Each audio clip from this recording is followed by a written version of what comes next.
नमस्कार, मैं हूं ममता वर्मा। DAV लर्निंग क्लासेस में आपका हार्दिक स्वागत है। हम अध्ययन कर रहे हैं BA प्रथम वर्ष के लिए कथा घर कई हमारी जो कहानियां लगती हैं उन्हीं का। तो इससे पहले भी हमने एक दो कहानियां की हैं, तो उसके आगे की कहानी आज हम करने जा रहे हैं। तो कहानी है हमारी शरणदाता, जिसके लेखक हैं सच्चिदानंद हीरानंद वात्स्यायन अज्ञे, जिनको हम अज्ञे नाम से संबोधित करते हैं।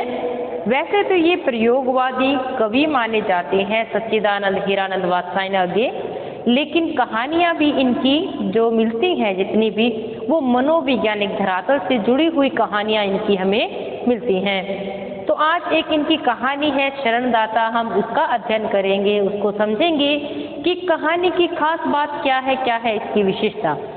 तो इस कहानी में क्या दिखाया गया है कि जब भारत और पाकिस्तान का जब बंटवारा होता है, भारत पाक विभाजन के समय की ये कहानी इसमें दिखाया गया है कि किस प्रकार से एक हिंदू और मुस्लिम परिवारों का जो भावात्मक जो संबंध बनता है, जहाँ भी हम रहते हैं वो संबंध, और किस प्रकार का लोग थोड़ा एक खून का जिसे कह लें कि प्रत्येक परिवार में इस प्रकार का सामंजस्य नहीं हो सकता, लेकिन हिंदू मुस्लिम की जो जितने भी रिश्ते हैं उनको इसमें दिखाया गया है।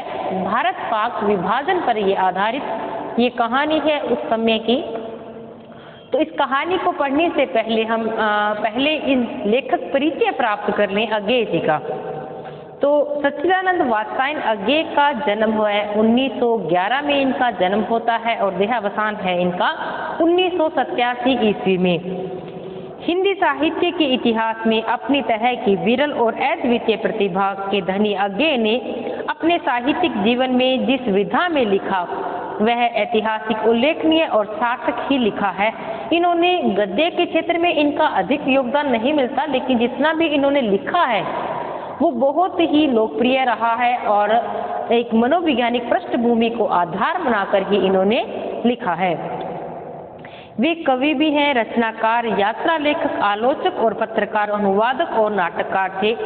उनकी लेखनी का स्पर्श पाकर कई विधाएं अपने इतिहास में सोच और दृष्टि में उन्मेष से भर उठी हैं।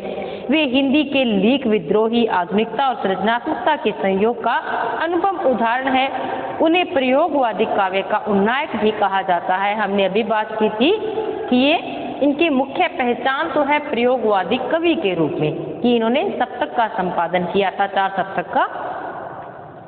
अज्ञे एक ऐसे रचनाकार हैं जो परंपरा की रचनात्मक चुनौतियों को स्वीकारते हुए उन पर अपना नया भाष्य रचते हैं। आधुनिक हिंदी में नई भाषा, नए बिंब, नए प्रयोग, नए प्रतीक और नवीन शिल्प की अप्रतिम देन है। इनकी जो कहानी है शरणदाता, वो उसका परिचय क्या है कि शरणदाता कहानी आजादी के साथ देश विभाजन की त्रासदी से जुड़ी हुई कथा रचना है। इसमें कहानीकार अपनी आपसी सद्भाव और भाईचारे का संदेश दे रहा है। जरूरी नहीं कि जो मुस्लिम है हर मुस्लिम बुरा है हिंदू के लिए, ना ही हर हिंदू बुरा है मुस्लिम के लिए। यह कहानी एक साथ इंसानियत और हैवानियत को दर्शाती है।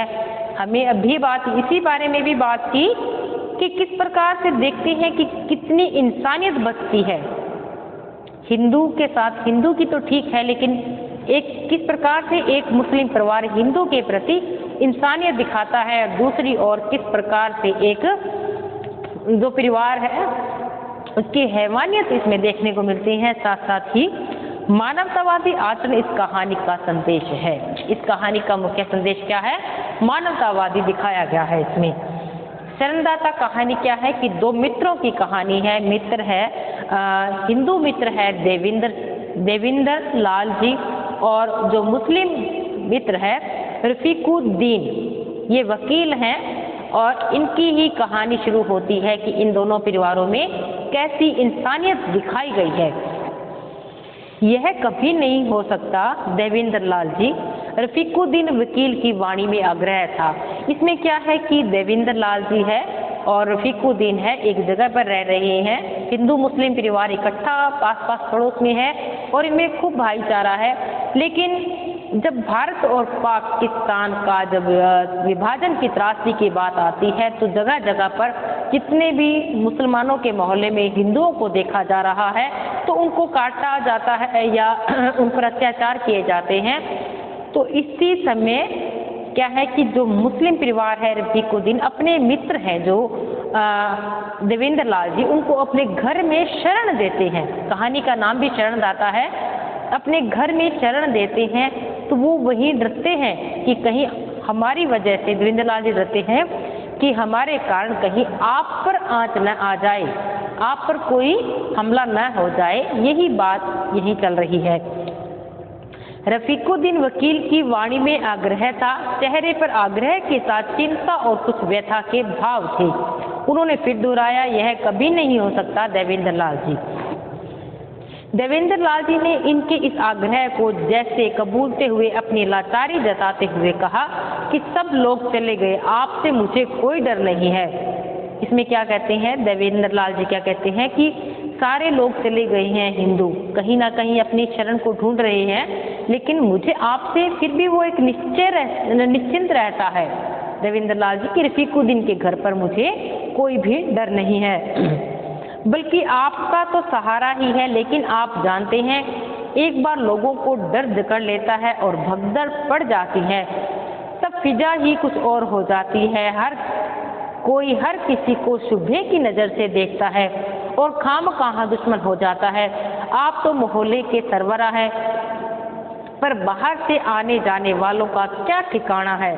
आप तो देख ही रहे हैं कि कैसी कैसी वारदातें हो रही हैं। रफीकुद्दीन ने बीच में ही बात काटते हुए कहते हैं कि नहीं साहब, हमारी नाक कट जाएगी। कोई बात है भला जो आप घर बार छोड़कर अपने ही शहर में पनाहगर्दी हो जाएं? हम तो आपको जाने नहीं देंगे। रफीकुद्दीन देवेंद्र लाल जी को कहते हैं कि हमने आपको घर में शरण दी है, हम आपको जाने नहीं देंगे, बल्कि जबरदस्ती रोक लेंगे। मैं तो इस मेजोरिटी फर्ज मानता हूं कि माइनॉरिटी का हिफाजत करे और घर छोड़ भागने न दे। हम पड़ोसी की हिफाजत न कर सके तो मुल्क की हिफाजत क्या हम खा करेंगे?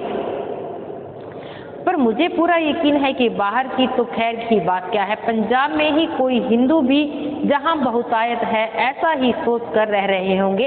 आप न जाइए, आपकी हिफाजत हमारी जिम्मेवारी है। देवेंद्र लाल जी के पड़ोस में हिंदू परिवार धीरे धीरे सब खिसक गए थे। होता यह है कि शाम दोपहर को साक्षात होता और देवेंद्र लाल जी पूछते कि कहो लाला जी, क्या सलाह बनाई है आपने?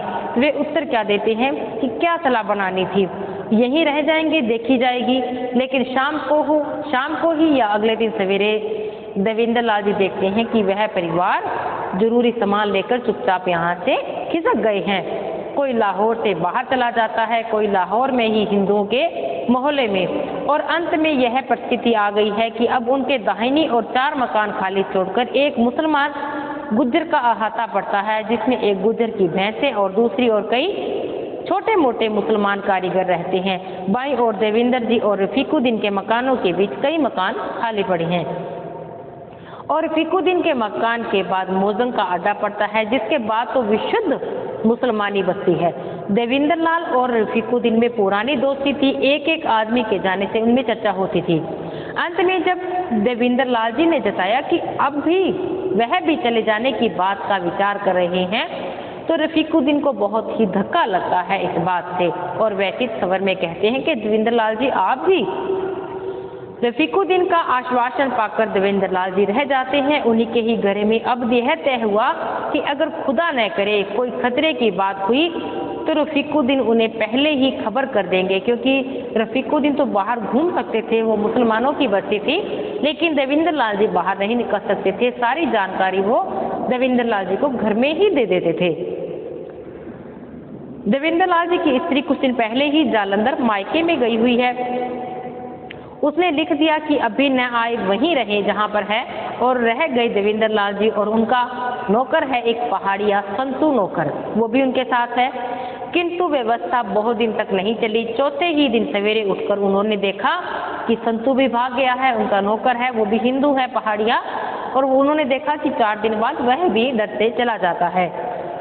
अपने हाथों चाय बनाकर उन्होंने पी, धोने को बर्तन उठा रही हैं। रफीकुद्दीन ने आकर खबर दी कि सारे शहर में मारकाट हो रही है और थोड़ी देर में मौजंग में भी हथियारों का गिरोह बंद कर निकलेंगे।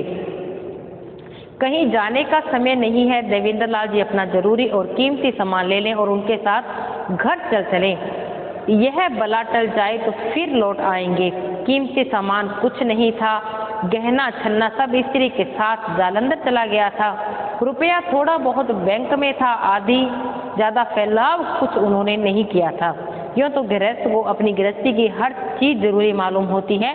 देवेंद्र लाल घंटे भर ट्रंक बिस्तर के साथ रफीकुद्दीन के अपने मित्र के घर वो चले जाते हैं।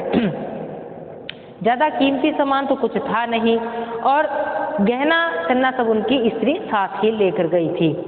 3 पहर बाद उन्होंने देखा कि हुल्लड़ मौजंग में भी, जैसे वो आतंकवादी कह लें या हम जो उपद्रवी हैं, वो एक मौजंग अड्डा उनके पास पड़ता है, वहां तक आप पहुंचे थे।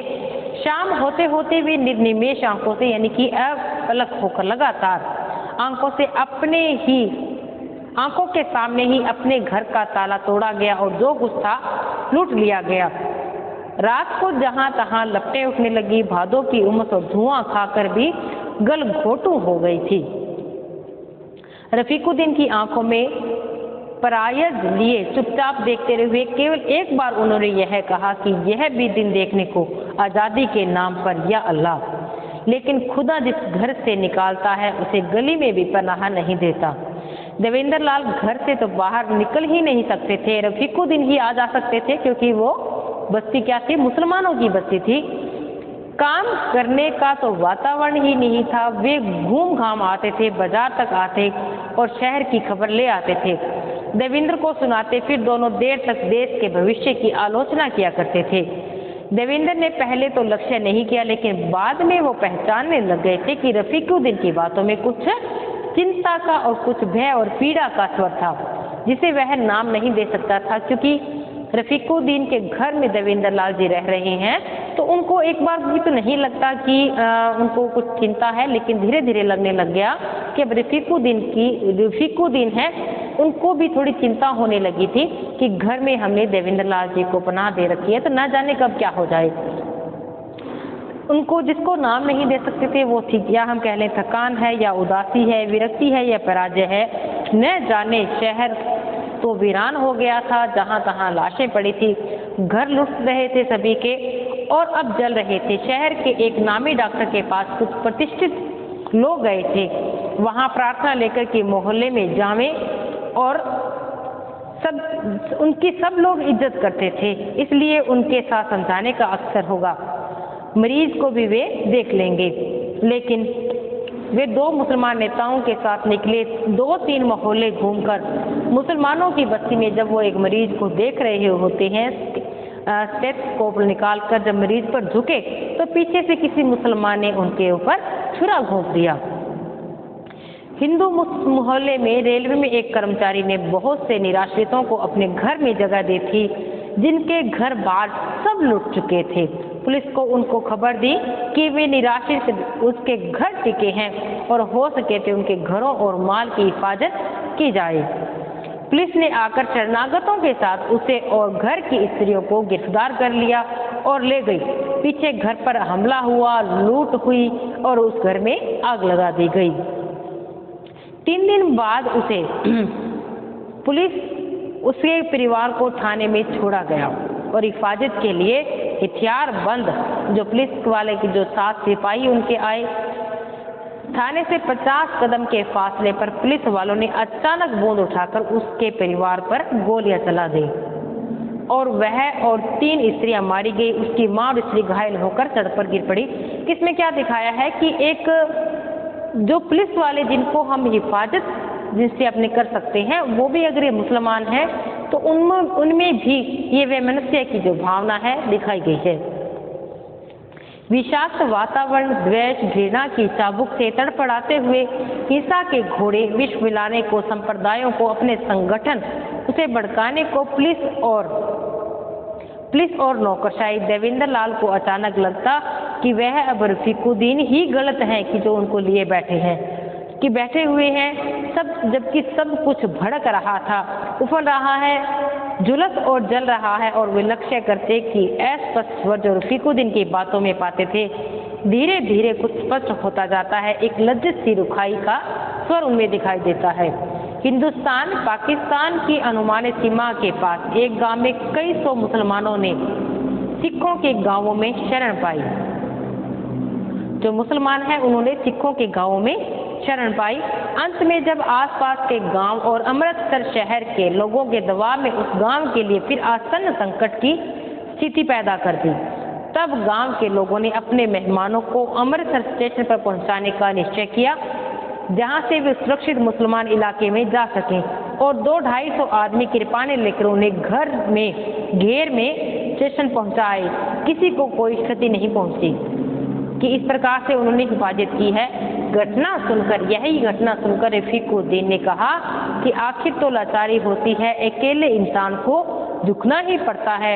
यहाँ तो पूरा गांव था, फिर भी उन्हें हारना पड़ गया, लेकिन आखिर कब तक उन्होंने निभाया, इसकी दाद देनी पड़ेगी, उन्हें पहुंचा आए। देवेंद्र लाल ने इस बात की हामी भरी कि हाँ ठीक है, लेकिन कहीं ना कहीं लगता है कि यह वाक्य उनके लिए ही कहा गया है कि अकेले आदमी को कभी ना कभी झुकना पड़ता है। लेकिन सहसा पहला वाक्य उनकी स्मृति पटल पर उभर आया, आखिर तो लाचारी होती ही है, अकेले इंसान को झुकना पड़ता है। यही बात देवेंद्र लाल को समझ में आ जाती है कि रफीकुद्दीन क्या कहना चाह रहे हैं। उन्होंने एक तीखी नजर से रफीकुद्दीन की ओर देखा, पर वे बोले कुछ नहीं। शाम को 6-7 आदमी रफीकुद्दीन से मिलने के लिए आते हैं और रफीकुद्दीन उन्हें अपनी बैठक में ले जाकर दरवाजे बंद कर लिए 1.5-2 घंटे तक बातें होती हैं। सारी बातें प्राय धीरे धीरे हुई ही बीच बीच में कहीं स्वर ऊंचा हो उठता है और एक आध शब्द देवेंद्र लाल जी के कानों में पड़ता है, क्या कि बेवकूफ़ी, गद्दारी, इस्लाम वाक्यों को पूरा करने की कोशिश ने उन्हें आयास पूर्वक नहीं की। उन्हें समझ आ गया कि कुछ मुसलमान घर में आए हैं और रफीकुद्दीन को वो डांट रहे हैं कि हम मुसलमानों के साथ गद्दारी कर रहे हैं। 2 घंटे बाद जब उनको विदा करके रफीकुद्दीन बैठक से निकल कर आए, तब उनसे लपक कर पूछने की स्वाभाविक प्रेरणा ने उन्होंने दबाया, जबकि रफीकुद्दीन उनकी ओर न देखकर खींचा हुआ चेहरा झुकाए हुए उनकी बगल से निकलकर बिना एक शब्द कहे भीतर जाने लगे। तब उनसे रहा नहीं गया और आग्रह करके पूछा कि क्या बात है रफीक साहब, खैर तो है सब? रफीकुद्दीन ने मुंह उठाकर अपनी एक बार उनकी ओर देखा, बोले नहीं, फिर आंखें झुका ली।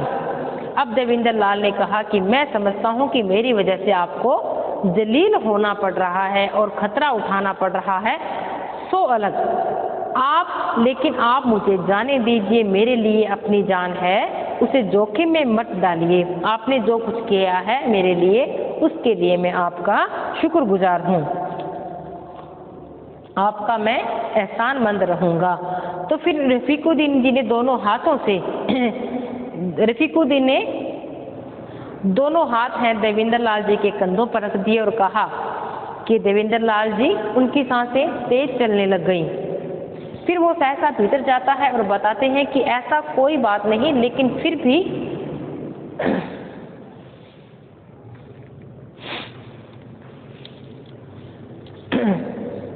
रफीकुद्दीन ने दोनों हाथ देवेंद्र लाल जी के कंधों पर रख दिए और कहा कि देवेंद्र लाल जी, लेकिन ऐसा लगता है कि अब उन्होंने थोड़ी हार मान ली है। जो आए थे लोग वो समझा रहे हैं कि उनके सांसें तेज चलने लगी। फिर सहसा वे भीतर चले गए। लेकिन खाने के वक्त देवेंद्र लाल ने फिर वही सवाल उठाया कि बोले, आप खुशी से जाने नहीं देंगे तो मैं चुपचाप खिसक जाऊंगा।